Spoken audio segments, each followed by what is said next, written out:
the Right Honourable Dame Elish Angiolini, Chief Justice Ma, Pro-Vice-Chancellors, Professor Gain, distinguished guests, ladies and gentlemen. Welcome to the Mocking You Visiting Professor Public Lecture.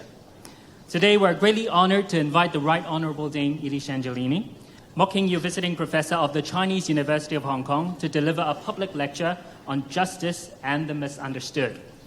First of all, may I invite Professor Gain, Dean of Faculty of Law, to give an opening address. Professor Gain, please.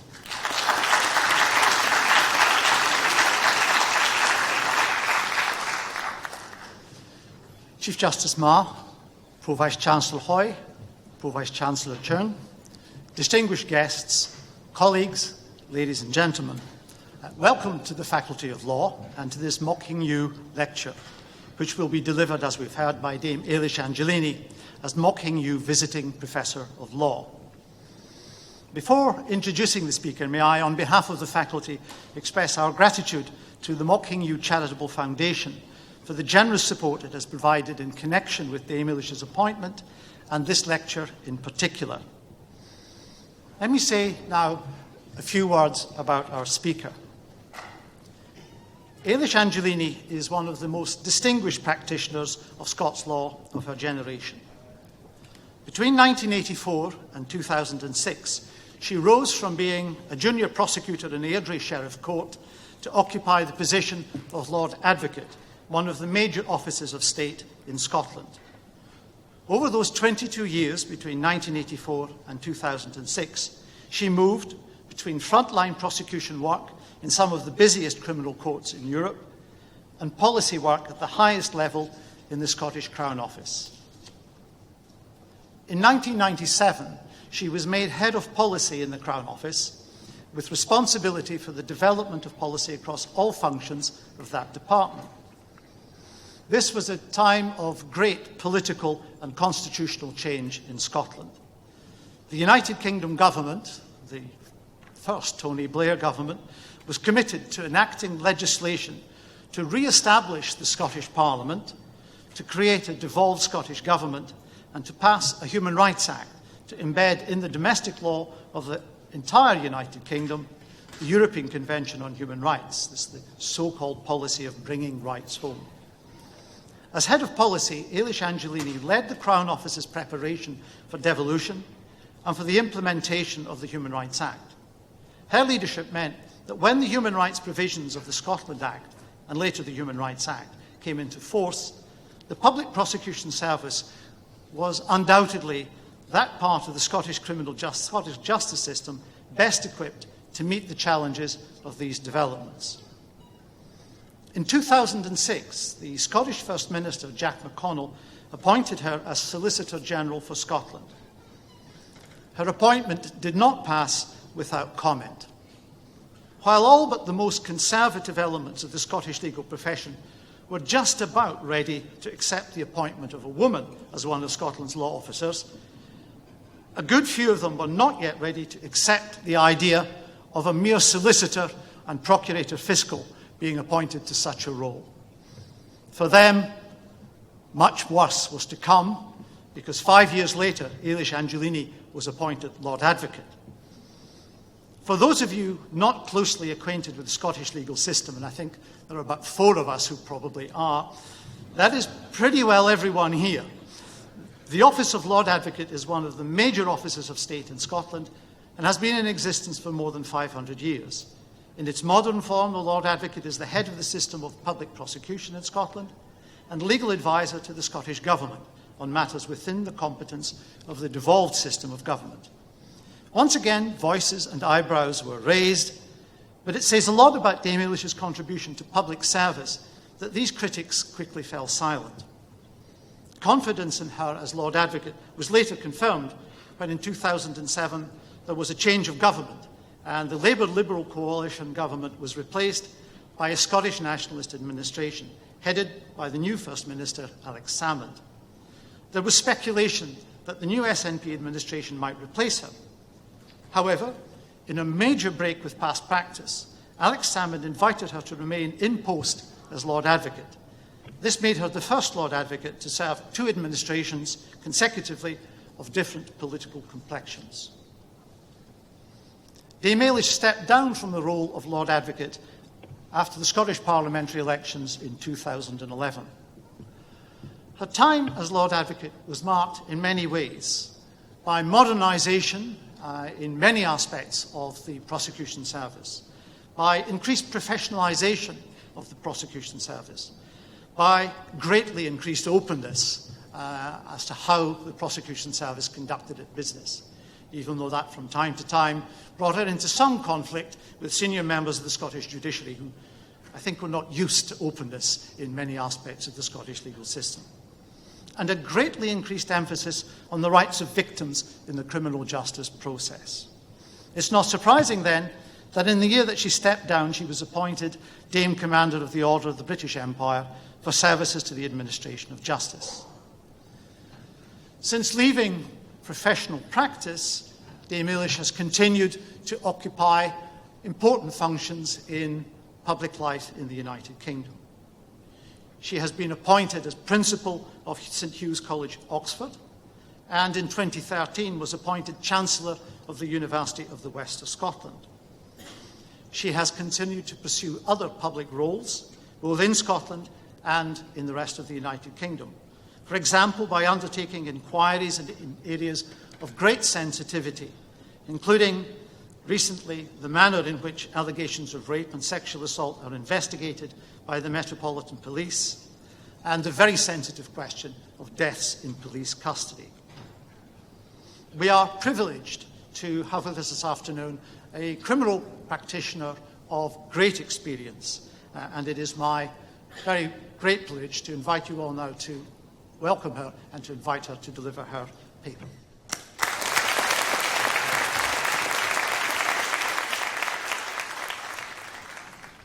Chief Justice Marr, Justices, Pro-Vice-Chancellors, Dean, honoured guests, friends, ladies and gentlemen, it's a great honour to be asked to deliver this very important lecture in memory of Dr. Mok Hing-Yew, who passed away on the 26th of September in 2010.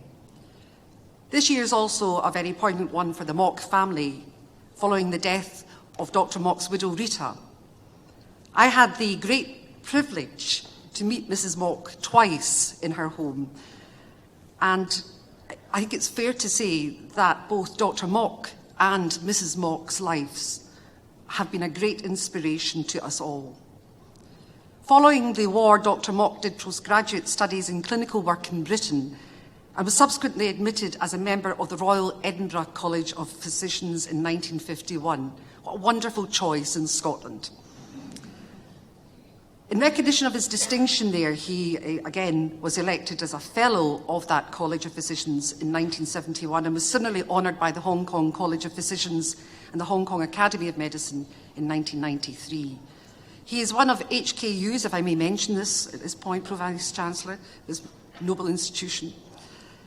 He was one of their most senior medical alumni and has been described by the university there as an outstanding alumnus, caring doctor, esteemed academic and benevolent philanthropist.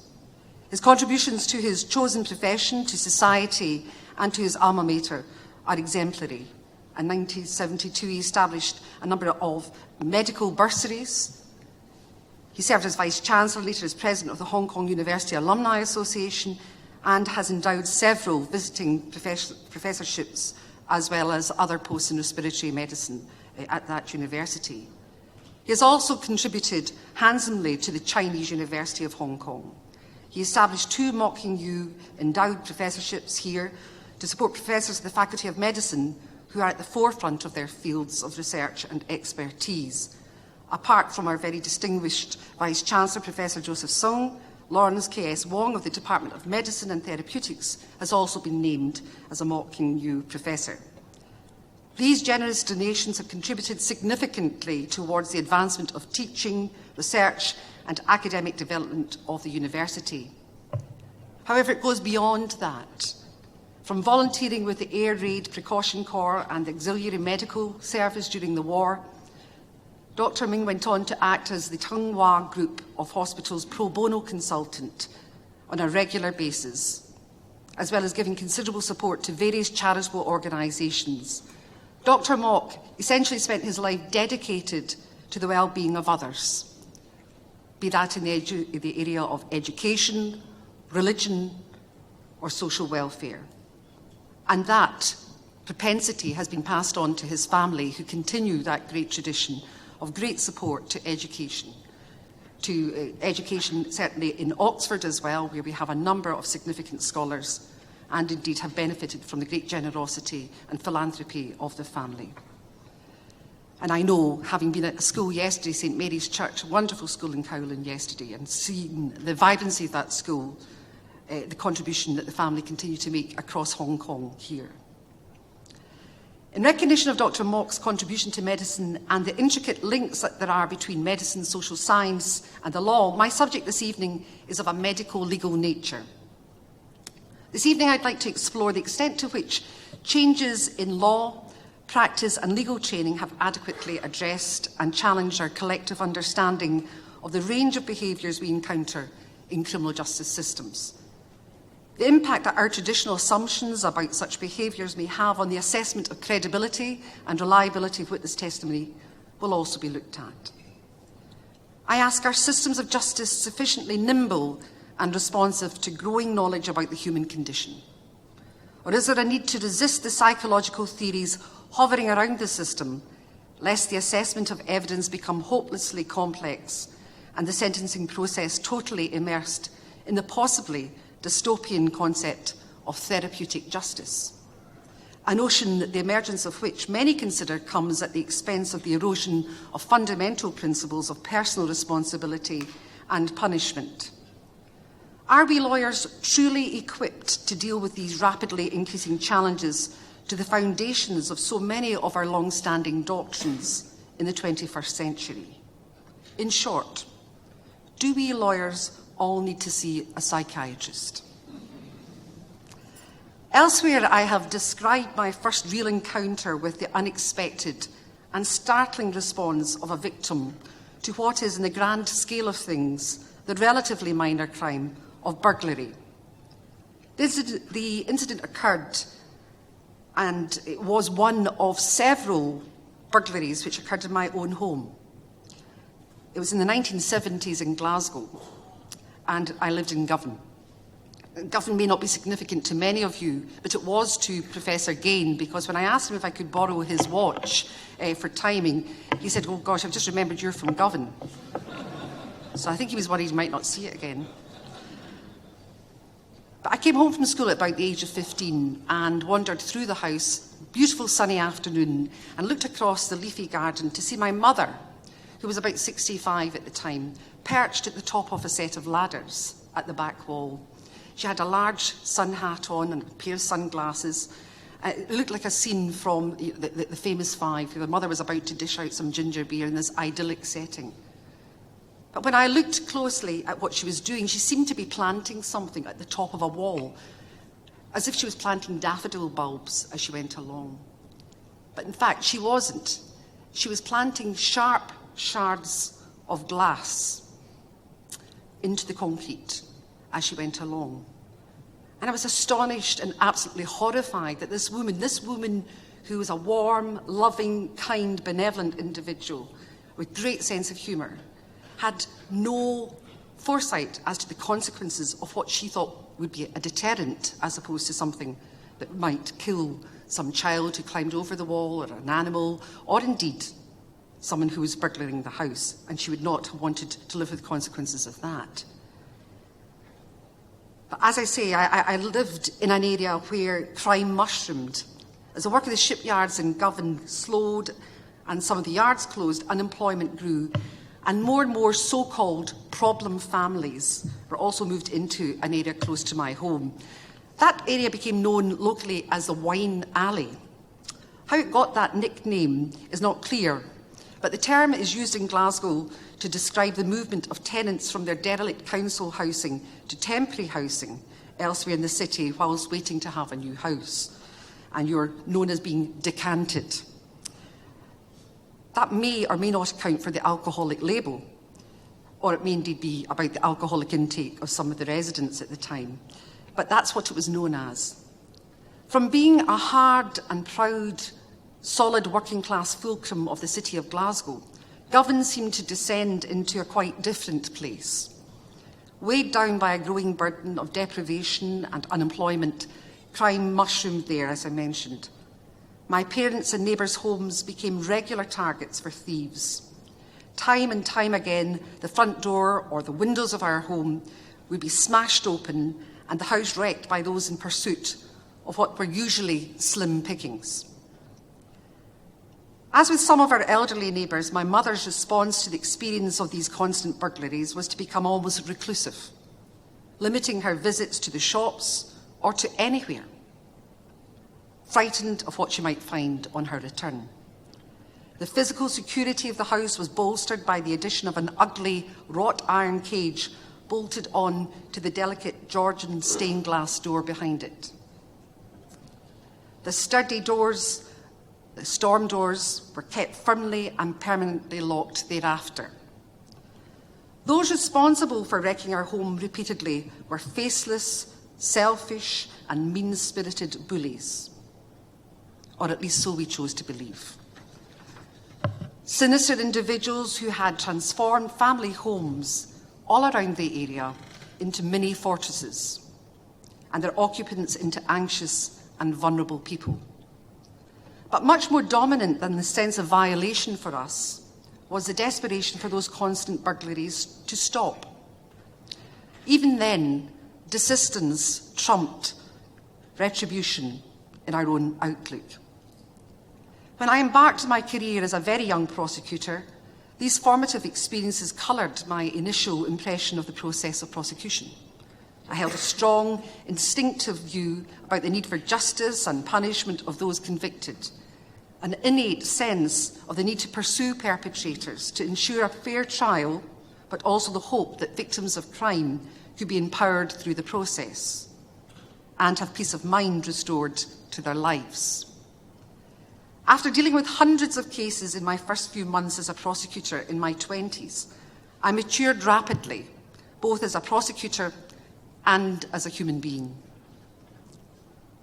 It took a surprisingly short time to discover that the simplistic notion I had entertained of criminals and victims as a dichotomy, as members of two distinct and separate groups, was manifestly false. I also found out quickly that many of those who were accused of crime were also appearing in the very same court on other occasions as victims of crime. And this pattern of individuals alternating as both accused and complainants was particularly marked with women offenders. My idealistic but artificial notion of them and us was dispelled within months. It took longer to appreciate that my understanding of the complexity of human behaviour of both perpetrators and of victims of crime was still spectacularly limited. As a law student, I studied substantive law, procedure, and evidence. But nowhere in my academic or prosecutorial training was there a requirement for mandatory training on forensic psychology, physiology, sociology, criminology, or the nature of human behaviour. Nor were these topics perceived as critical to the subsequent training of prosecutors, judges, and defence counsel. Instead, although these issues permeated so many cases that I examined, they had to be tackled, untrained, with that ubiquitous talent of common sense. This lack of understanding about the complexity of those individuals in the 1980s was not confined to a novice prosecutor in a small town in Scotland. It was pervasive. As a young, friendly female prosecutor in the office, I know that's difficult to imagine now looking at me, and most people think I'm ferocious. It appeared logical at that time for some of the alleged child abuse cases to be allocated to me for investigation, irrespective of the lack of any form of training on the issue. Given the absence at that time of any specialist or general knowledge about the concept of grooming, or of the psychological dynamics of how paedophiles operate, I struggled in one of my first cases with the assessment of the credibility and reliability of the evidence of two young complainants. They were girls about 11 or 12. both of whom had given clear and coherent accounts of horrendous sexual abuse. Yet both had returned from the report I was reading, week and week again, day after day, back to the home of the perpetrator, where following the horrendous sexual abuse they would be rewarded with sweets and money. What we now know as a grooming process. But the notion of grooming had not yet entered our prosecutorial vocabulary, nor even our minds at that time. Further, I queried if such awful events had really taken place as described by these children. Why did one of the complainants delay for months before disclosing the events? The other child disclosed the allegations incrementally and did so reluctantly, only in response to close but unskilled questioning by the police. I was similarly struck and bemused by the erratic behaviour of those few women in the 1980s, and it was only women then, who reported domestic violence. They did so to the police and then just as promptly withdrew the allegations. Such actions seemed bizarre to a 20-something prosecutor with the luxury of a life devoid of familial violence. More perplexing still was that these women would often also return to live with the perpetrator of the violence even before vicious injuries had begun to heal. As time passed, and these patterns of behaviour featured so often in so many of these two types of cases, it was glaringly obvious to me that my initial understanding of why was utterly deficient.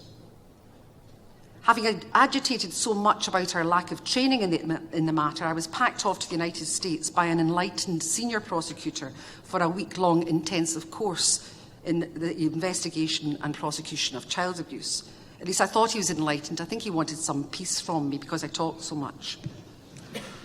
Having reported back to him, we started our own intensive training of prosecutors in Scotland and developed specialists. We also developed training on the psychological aspects of domestic violence, but that was only to come many, many years later. While lawyers, judges and juries in the United Kingdom have struggled with the challenges of such cases for many years, a number of pressure groups, academics and experts have for many years continued to lobby about the shortcomings of the criminal justice systems across the world and about the need for practitioners to equip themselves with knowledge about the complex aspects of human behaviour of both victims and accused involved in a significant number and type of criminality. Those academics and experts have agitated long and hard for a more ready and comprehensive understanding and for greater professionalism across criminal justice systems on these and similar issues. In those early years of my career, comprehensive or systematic specialist training for judges was still unheard of in the United Kingdom, and there was very little specialism at the criminal defence bar. All that has changed, but it's been a slow journey. In the meantime, while crime has dropped, the question remains, is that as a result of the efficacy of the justice system, or is it matters which are extrinsic to our operations and our lack of understanding to some extent of some of these complexities? So, for instance, car thefts are down, not because of the goodness of individuals, but because of the lack of opportunity and the change in the nature of cars and how they're manufactured. CCTV, again, reduces the opportunity and increases the opportunity to be caught. The drop in the crime rate can also paradoxically be attributed, according to the research by a number of criminologists now, to the rise of social media, often much maligned. The fact that many teenagers and young people are now occupied, they are busy, they're stimulated, they're playing games, they can watch movies, they can listen to music, means that they're not so tempted to stand around street corners. And therefore street violence and robberies have decreased, they've plummeted across the planet. It's not confined to one jurisdiction.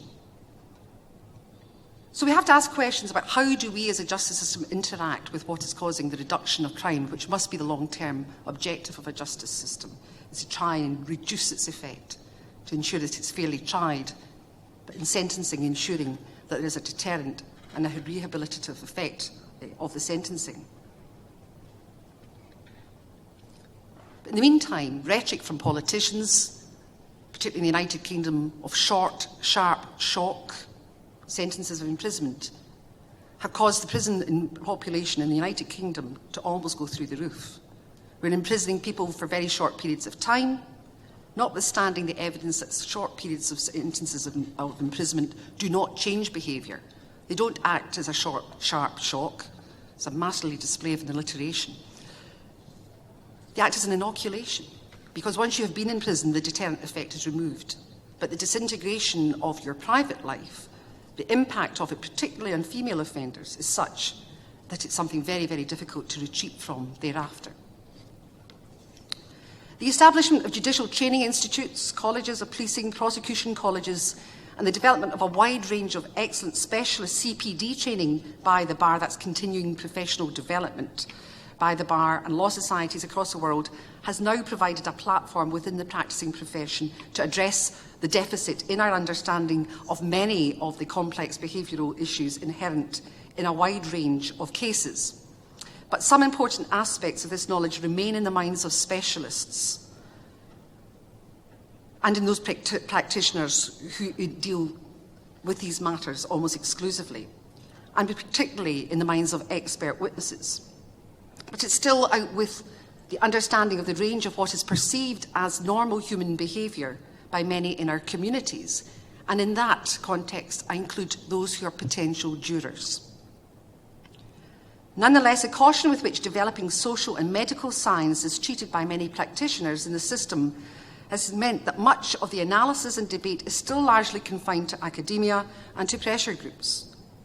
As the late Professor Hart observed in his seminal work on punishment, that caution is derived largely by the fear of being hoodwinked. As he suggested, any increase in the number of conditions required to establish criminal liability increases the opportunity for deceiving courts or juries by the pretence that some condition is not satisfied. And there is some justification in that. I remember that we had a case of automatism, which is when someone was in a deep sleep. They were sleepwalking, and they had intercourse with the individual who was in the bed with them without the consent of the individual. And the defence at that time was one of automatism, namely that they could not remember because they were in such a deep state of unconsciousness, and there's clinical evidence to support this condition. So the evidence was looked at and balanced, and eventually no proceedings were taken in respect of that case. However, strangely, there was then a rash, in fact not a rash, an epidemic of automatism and sleepwalking in Glasgow over the next 2 years. Hitherto it had been almost unknown. So there is some reason for scepticism and for caution regarding wholesale consumption of the latest theory that emerges from psychology or from psychiatry.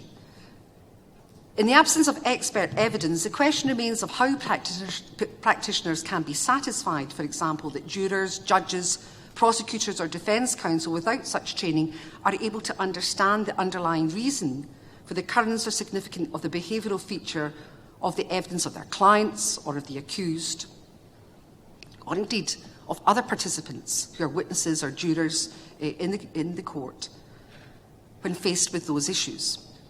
And even if explained, how can such explanations at a trial, given by an expert witness, displace years of ingrained preconceived beliefs about such behaviour? Moreover, what influence should the much more complex notions now emerging in our understanding of volition and responsibility for individual actings have in the context of punishment? The knowledge of the complexity, of course, is not always compatible with the wider fundamental pressure of a utilitarian aim of punishment, such as deterrence, and therefore there has to be a balance regarding that. Turning firstly to the evidential challenges we face, it is clear that the courts are just beginning to refine our approach to the latent causes of certain behaviours which hitherto have been treated very differently. And I'd like to deal with 3 examples, if I may, of conditions which I'm concerned of from my experience that I, and I'm not blaming other people, but that I was oblivious to in terms of its significance, and which I still think are not understood sufficiently. Conditions such as autism and epilepsy, particularly those suffered by witnesses or accused, may appear during the events at the heart of a matter of a crime when it's taking place, or while giving evidence, or while trying to absorb the evidence of witnesses while you're a juror, or indeed if you're a judge or a prosecutor or a defence counsel who may well suffer from any of these two. And they're just two examples of the circumstances where the system's level of understanding may continue to trail behind contemporary knowledge of the profound effects of the conditions.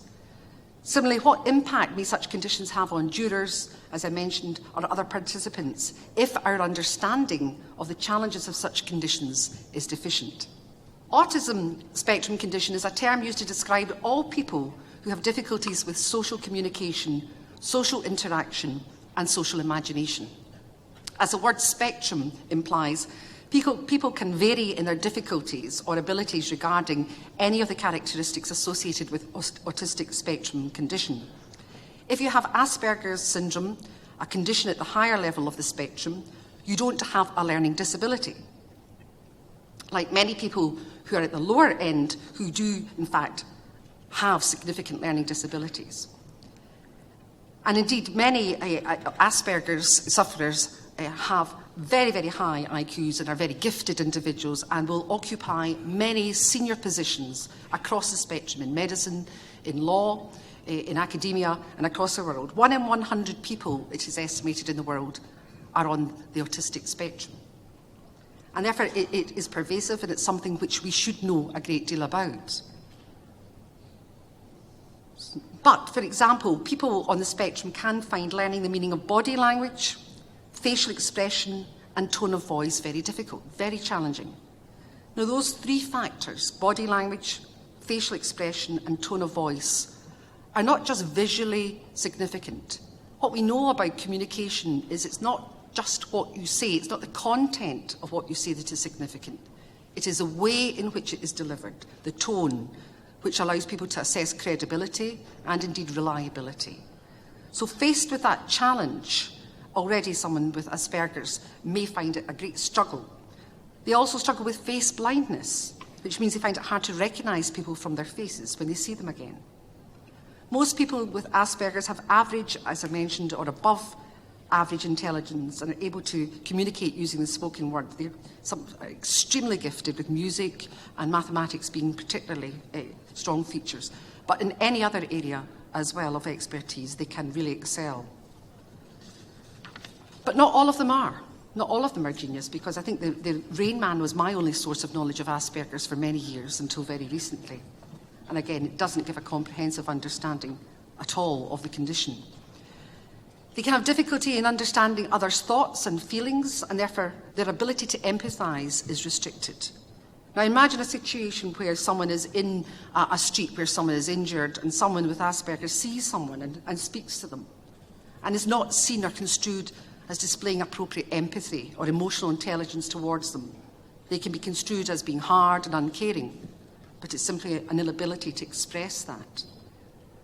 Many have excellent eye for detail, but difficulty relating what they learn in one context to another. They love collecting things, are very absorbed in one hobby and comforted by routines, and routines are very important to people with Asperger's. If you disturb the routine, it can have a disproportionate impact on them emotionally and can cause great stress and anxiety. They are very literal on occasions, difficulty therefore with humour, sarcasm, or metaphors. So just imagine the circumstance of a witness in a case being cross-examined by very clever counsel with a degree of humour, sarcasm, or allusion to metaphors. Again, the understanding of the questions and the responses which elicit may be mismatched because of this particular condition. They may find it hard to make eye contact or to do so in an odd or unusual way, which makes them look weird. It makes people think this is someone weird, when in fact, making eye contact can be painful with someone who's suffering from this. And yet, when giving evidence, if someone does not make eye contact with the judge or with whoever's questioning, it can be construed as an indicator, perhaps, that they're not telling the truth.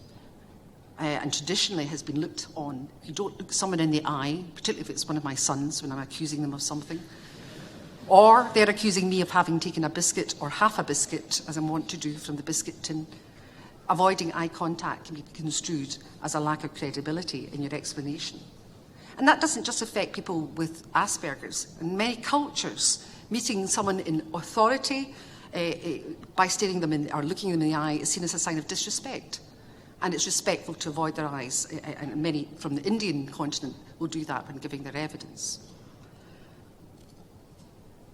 Those with Asperger's can lack a sense of personal space and may stand too close to you when talking or too far away in social interventions. So again, you can see the propensity for getting into difficulty there in those circumstances. They may talk at the same volume no matter where they are, and may walk off at the end of a conversation without the nicety of a farewell. They just simply walk away in what seems like the middle of a conversation. Other characteristics which are very significant for Asperger's sufferers are sensory sensitivities. They can be over or under sensitive to sound, touch, lights, taste and smell. And it can be impossible for them to bear certain things. We have a wonderful student at St Hugh's College who is a very, very gifted student with Asperger's, who, when he is in the library, cannot bear to be there if someone is clicking the top of a pen at the other side of the library, or if someone is tapping the foot, just very gently. It will cause such agitation that he cannot focus on his studies. Likewise, if there's any noise externally and you have students or you have those who are working in an office environment or giving evidence, or a juror trying to concentrate, those factors will be something which will really make a significant distortion and an inability to concentrate. So much so they want to run from the room, they want to be out of that space. They also have what's known as tactile defensiveness on many occasions. And they're very hypersensitive to certain types of clothing. They have a label that's irritating. That's something we can live with.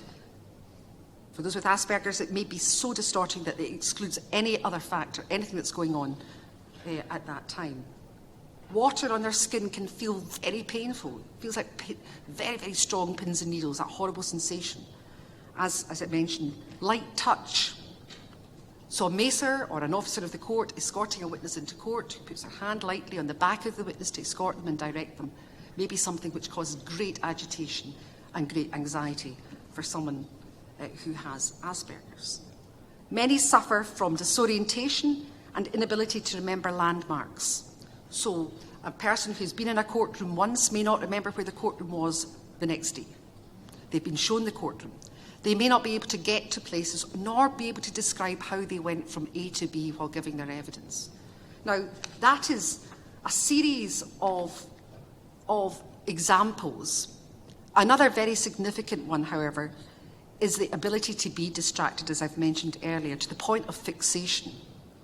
And one terrible tragedy that occurred in England was where a young 14-year-old boy with Asperger's was in a swimming pool, and the light was coming through a window, it caught the water, and it was glistening. It was flickering the light, and he became so fixated on this, he couldn't move. He could not be moved by the carer who was with him. And therefore the police were called because the swimming pool was shutting. And the police came in, put their hand on the boy to ask him if he was all right. And he immediately jumped into the pool and he drowned. And so understanding what the difficulties might be about touch, about sensitivity, all of these factors are something which all of us in a community have to know about. But just imagine that combination of variables that I've mentioned there. If you have more than one of those, the challenge of being understood and of understanding in the context of our justice system. It's not just difficult to conceive of the huge range of challenges encompassed by some of those characteristics in ordinary life. As a prosecutor and as a law officer over 30 years, my only source of knowledge I mentioned of autism came from the film Rain Man. But the extent to which behaviour by those with Asperger's has been understood and their needs dealt with, I think, is still something where we are very, very significantly challenged in the justice system across the world. Epilepsy is another condition which is relatively common, but where knowledge about its nature and how it may affect participants in the justice system is also still very limited. Epilepsy is a tendency to have recurrent seizures that originate in the brain and is one of the most common serious neurological conditions in the world. It can be associated with learning disability, and it is thought that 30% of autistic individuals also suffer from epilepsy. So what I'm about to tell you about epilepsy, you can consider in the context of what I've already told you about autism. Estimates suggest that around 50 million people worldwide have epilepsy, and it can develop from a variety of different causes. There are over 40 different types of seizure, and these can have an effect on consciousness, on behaviour, motor function, emotion, and perception. During the ictal or post-ictal phases of an epileptic seizure, the individual may experience activity performed without conscious awareness and followed by complete amnesia. And this is known, again, as a state of automatism that I mentioned earlier about the sleepwalking syndrome.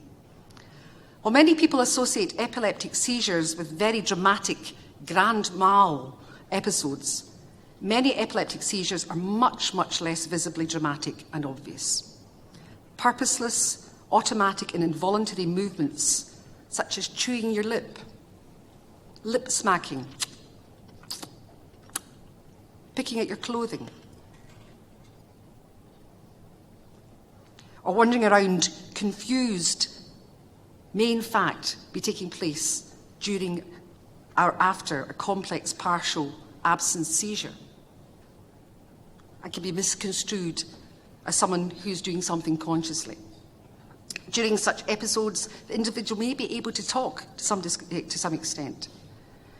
However, we have had many, many episodes of people being arrested for resisting arrest, urinating, exposing themselves in public, shoplifting, and indecent behaviour, including sexual motions, which are part of the post-ictal behaviour, as a result of their epilepsy and it not being understood.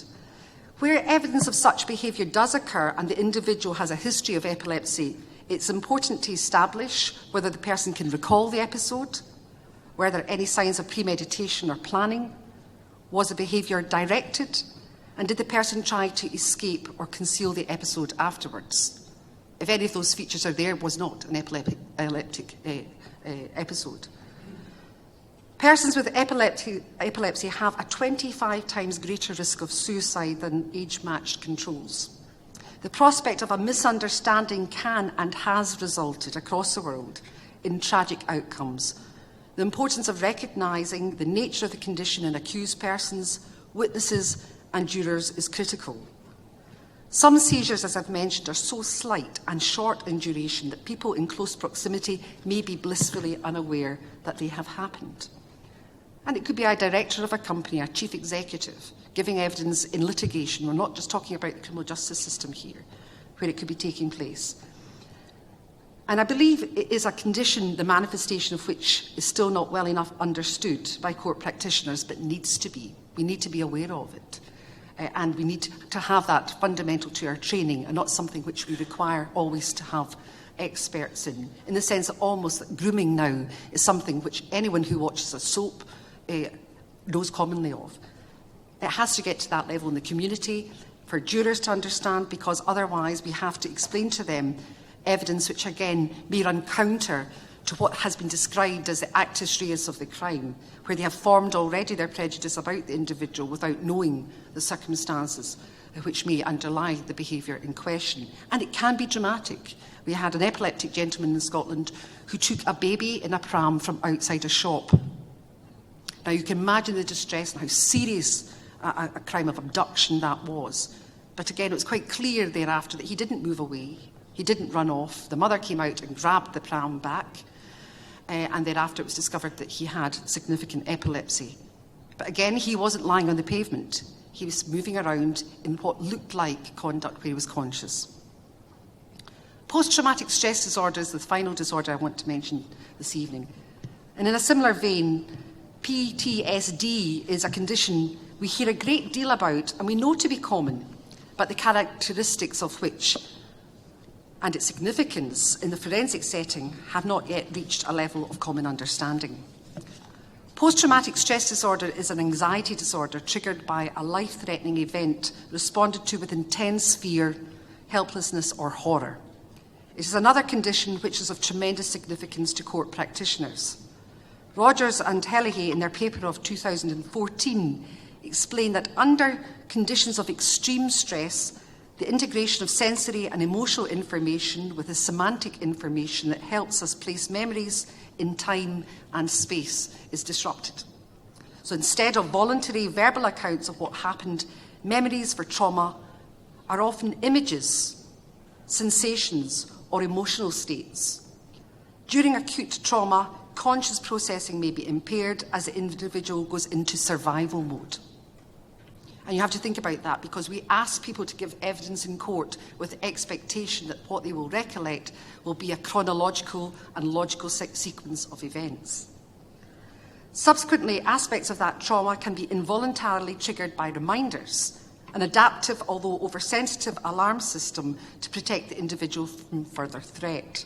And this condition clearly has implications for the coherence of witness testimony, as I've mentioned, in those suffering from the condition and who may also experience increased limb movement, gaze aversion, and fixating on a point in the room while giving evidence. Again, features common also to autism and to some extent possibly with epilepsy. Post-traumatic stress disorder can follow a wide range of traumatic events, but is seen commonly in those recovering from major sexual assault. But it's not always understood as such. More recently, attempts have been made to address unexpected features of such evidence in a variety of ways. In England and Wales, the Judge's Bench Book now contains a direction to judges to issue to the jury in circumstances where there has been a delay by a complainant in disclosing an allegation of rape. So, for instance, where a complainant has walked past a police station and doesn't tell her mother or anyone and goes back to work, and sometimes doesn't report the matter for months or years. The judge will now admonish the jury to the effect that such delay should not be taken by them to infer that the event did not occur. But even with such an admonition by the judge, or the introduction of an expert witness to explain the behaviour in question, without hearing more general education for the whole community, rather without having more general education for the whole community, can a jury, hearing for the first time the judge admonishing them in that fashion, or the expert explaining the range of physiological or psychological responses to severe trauma, really be expected to shift ingrained cultural or societal beliefs held over many years? Day in and day out in our courts, we deal with a significant range of complainants and accused in respect of whose behaviour our understanding remains patchy and in some cases misguided. Our long-held beliefs about such behaviour in the past have led in turn to the emergence of doctrines of law that continue to proceed on such partial or complete misunderstanding. There are, I believe, many misunderstood participants in the criminal justice system. Others may have complex needs that are recognised but not adequately addressed. The challenge for us in the system is to accelerate and deepen our own learning and that of the wider community if our responses to those behaviours and needs are to be legitimate and effective. Examples of such continuing difficulties are not hard to find. While the concept of grooming and the psychological processes underlying such interactions are now much better understood, as I've mentioned, because of social media, soaps, and discussions on television, and in fact, even domestic violence is now becoming much better understood than it has been. So the BBC recently have run a gripping series of The Archers. It's a radio programme, I'm not sure it's broadcast in Hong Kong. But it's gripped the nation back home about domestic violence. It becomes more commonly understood within the community and within the range of understanding.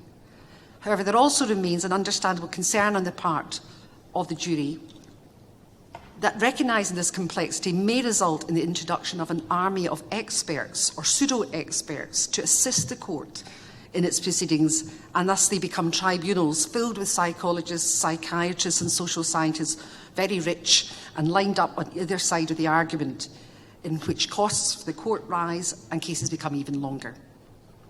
Cynicism about such experts as financially motivated hired guns results in the most detailed and rigorous cross-examination of expert witnesses in the United States and elsewhere. But nonetheless, the involvement of expert witnesses on human behaviour and responses is a very much more common feature of proceedings in that jurisdiction.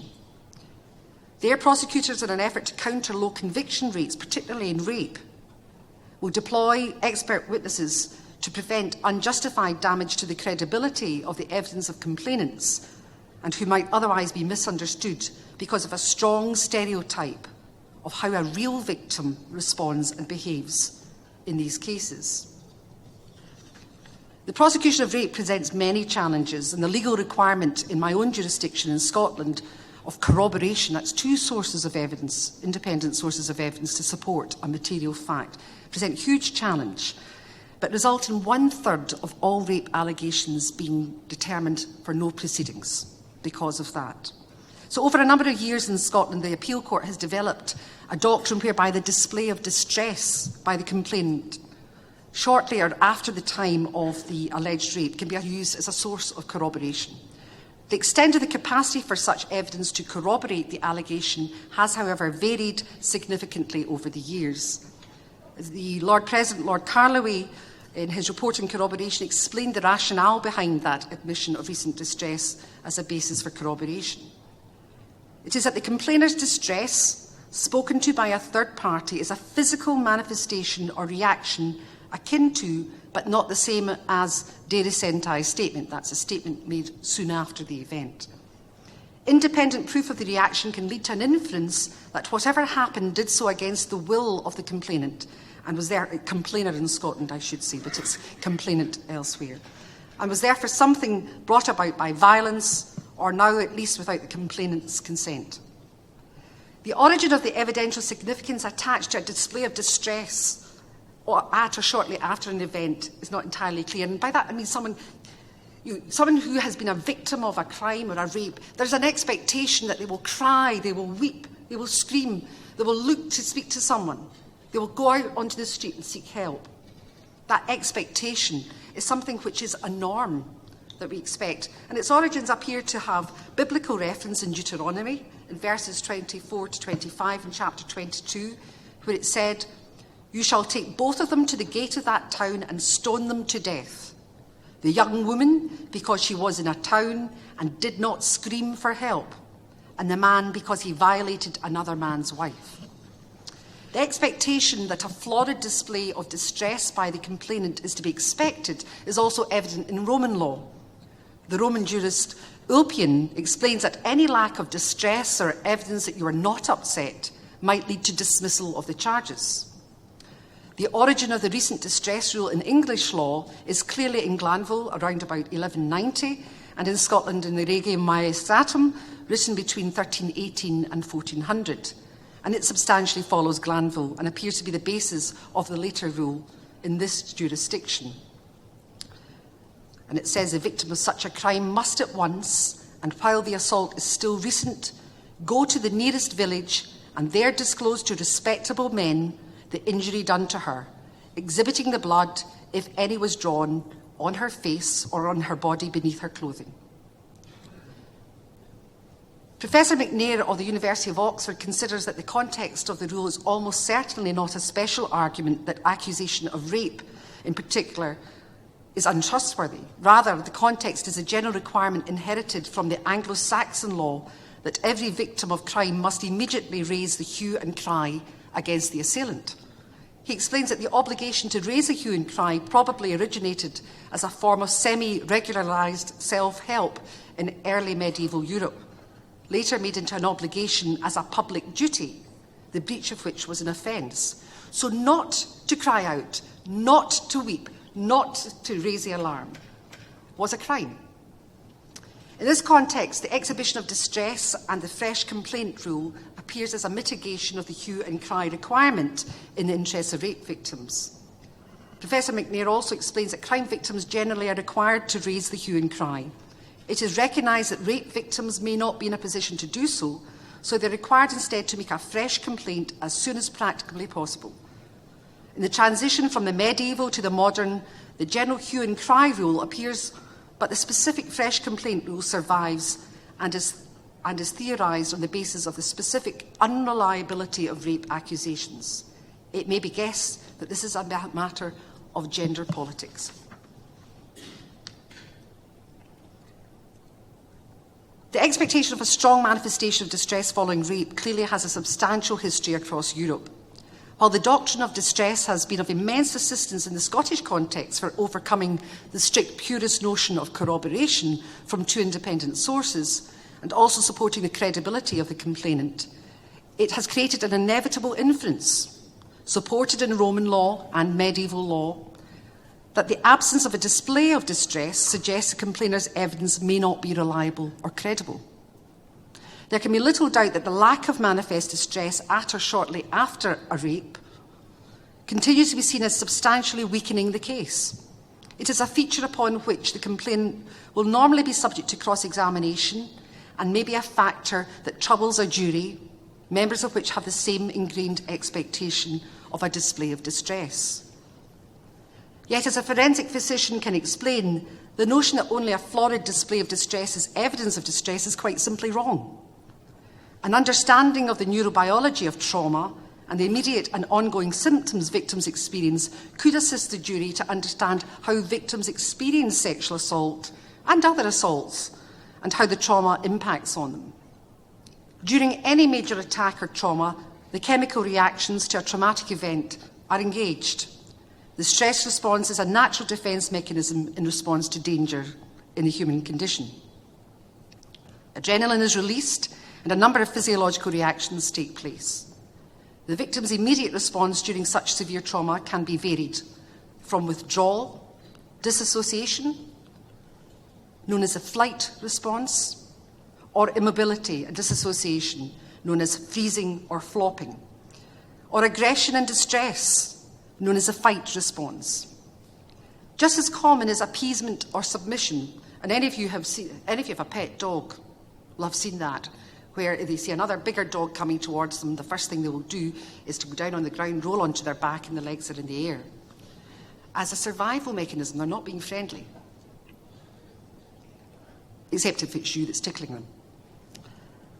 Just as common is appeasement or submission, which can often develop, as I've mentioned, in long-term abusive relationships into Stockholm Syndrome, where again that relationship of survival allows people to remain where they are for many, many years, being the subject of chronic abuse and mental torture. Research has shown that an individual may respond to danger in any of these ways, but most people's first response to danger is to freeze and stop all movement. This is known as tonic immobility, often mistaken as passive consent. Remember, these are automatic and autonomic responses, not a choice the individual is making. You can imagine counsel's response to such a suggestion from the evidence. Miss X, you did not cry out. You did not make a noise. You did not seek help while this was happening to you, even though there were persons in the next room to where you were at that time. So you can see the effect of those responses because they are iconoclastic to what we anticipate a response to attack will be. In addition to the physical response to danger, people also experience different psychological reactions immediately following an assault. They may include intense fear, panic, shame, which is a very common feature in rape, numbness or trembling, shock, disassociation and shutting down. A doctrine that relies solely on patent distress, such as weeping, sobbing or hysteria, but that does not include the other very real responses to trauma, including disassociation, does not reflect the scientific evidence. The psychological response to danger does not end after the incident. It is only very recently that the impact of post-traumatic stress disorder has become more apparent even to physicians. It continues for some time, even years afterwards. Again, the range of responses to a major trauma, including anxiety, depression, and preoccupation with the stressful events, self-blaming, or attempts to avoid situations or thoughts that are a reminder of the event, are common. Flashbacks, insomnia, increased startle response, problems with concentration and memory, anger or irritability are also common features. Many of these normal human responses to trauma can run counter to the ingrained societal views as to how a victim of sexual assault should respond. Often these responses are termed as counterintuitive, but these responses are anything but counterintuitive. They are, in fact, indicative of how the human brain responds to severe trauma in many circumstances, and just as eloquent evidence of the trauma as a more patent manifestation of distress. As with recent distress, a prompt disclosure to a natural confidant, such as your mother or your sister or your friend, of the occurrence of the rape is also accepted as supporting the credibility of the complainer. In reality, research over the last 20 years has shown that a great percentage of rapes are not ever reported. Indeed, the evidence suggests that 85% of rape victims will never report, and that figure is possibly higher where the victim is a male victim or transgender. Other barriers to reporting include immigration status, language, poverty, fear of retaliation, mental health issues, drug or alcohol addiction, cultural and religious issues, which can be a tremendous pressure against reporting, and the fear of being disbelieved. And many, many victims believe that to be the case. In the M25 rape case, which some of you may have heard of, where there was a rapist who raped about 7 or 8 women around the circular road around London, a lady who was about 63 walking her dog out after dinner was seized, attacked and raped by the rapist. She had her mobile phone, and after he left, she telephoned the police, and a young police officer came along. And she told me that the response of that police officer was absolutely critical. She felt such shame at the attack that she could not bring herself to tell this young officer what had happened. So she said she had been mugged, she had been robbed. He was very kind. And when she heard his kindness, she then told him she had also been raped. But what she said is, had there been the merest hint of incredulity or cynicism, a raised eyebrow, she would have left that scene and he would never have seen her again, and she would not have reported it. Fortunately, he's now still in jail, having been given a life sentence for his behaviour. But she had said that her family did not want her to give up her anonymity. She was happy to go to the press and tell people about that experience.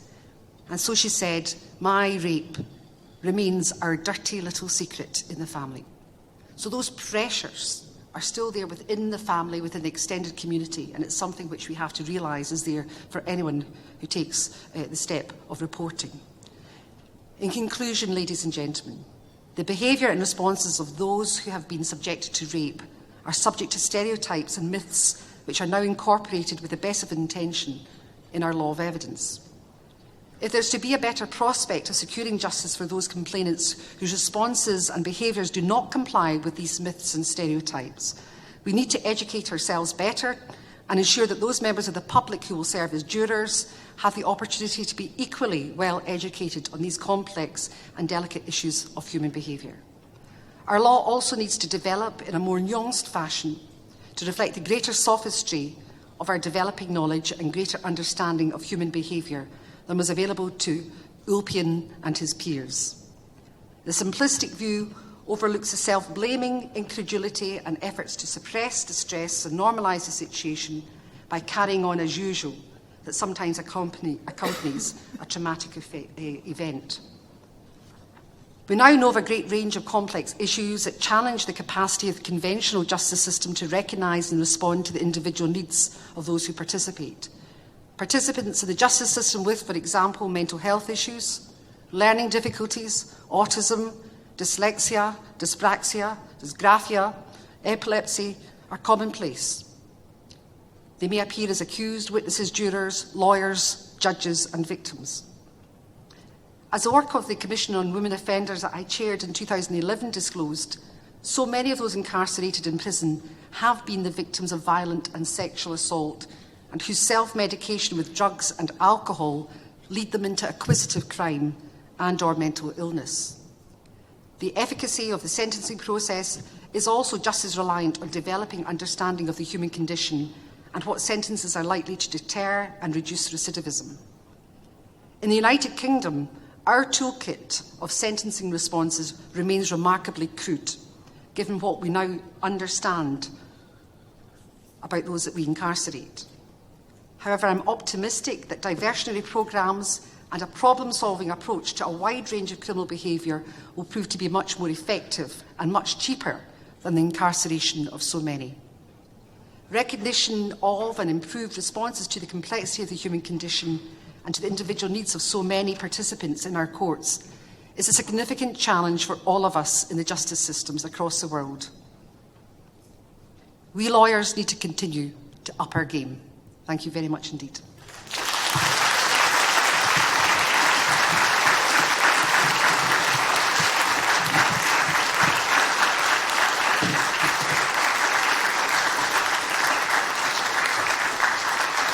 Thank you, Dame Elish. Dame Elish has agreed to take a few questions from the floor. If you have a question, please raise your hand. Our staff will pass you a microphone.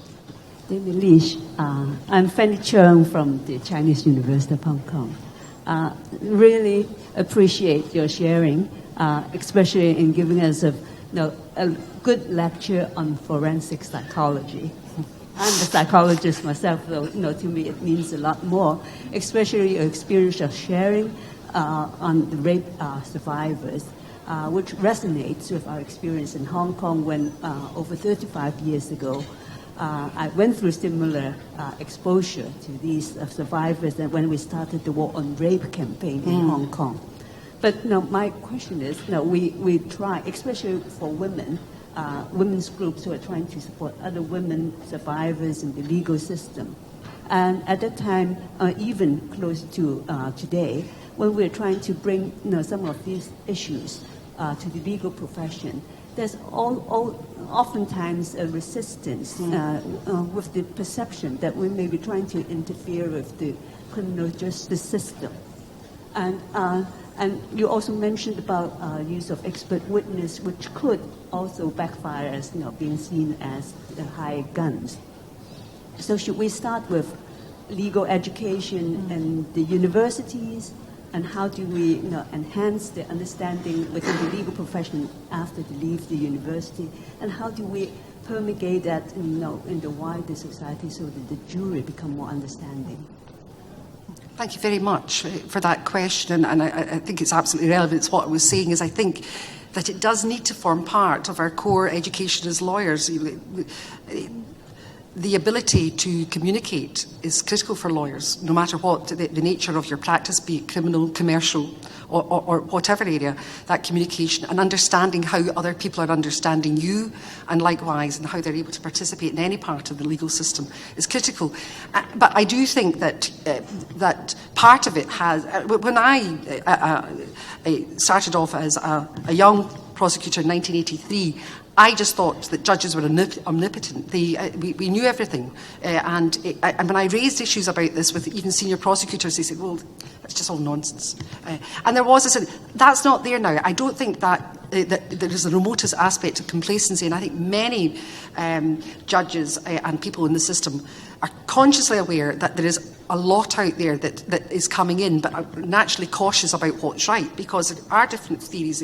The Yorkshire Ripper is a very good point in support of scepticism about psychiatry, for instance, where 11 different diagnoses of paranoid schizophrenia, but different symptoms described by each of the clinicians in that case. And it was an interesting example, and therefore it's a balance between that. I think it's about the community as a whole, understanding everyone in the community better. Mental ill health is very misunderstood, and we must know more about it because there's so many people suffering from mental ill health in the community. It's not something strange and dislocated. It's very commonplace. So I think it actually goes back to school. It's not just university. I think we should understand about these conditions, and I think the schools are doing a good job at making sure that they're much more aware of diversity for religions, for other aspects of nationality. But I also think we need to go further and people understand these conditions so that they can see the challenges that people have when they come into the system and understand it better. So it's not just compartmentalised for us. I think we need to do it, but if we understand it and the jurors don't understand it and they have these prejudices still, then we're still going to have a very, very long tail before there's any significant change in how we deal with these particular problems. Thank you very much, Dame Elish. That's the end of our question and answer session.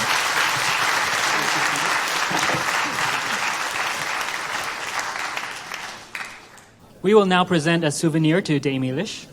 May I now invite Pro-Vice Chancellor of the Chinese University of Hong Kong, Professor Michael Hui, to present a souvenir on behalf of the university.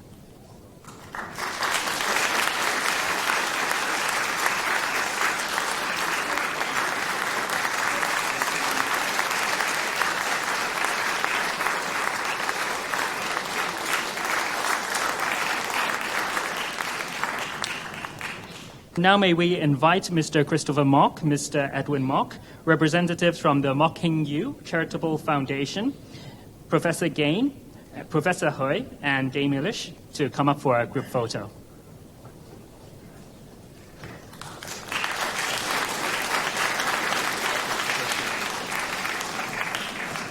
Professor Jung, would you join?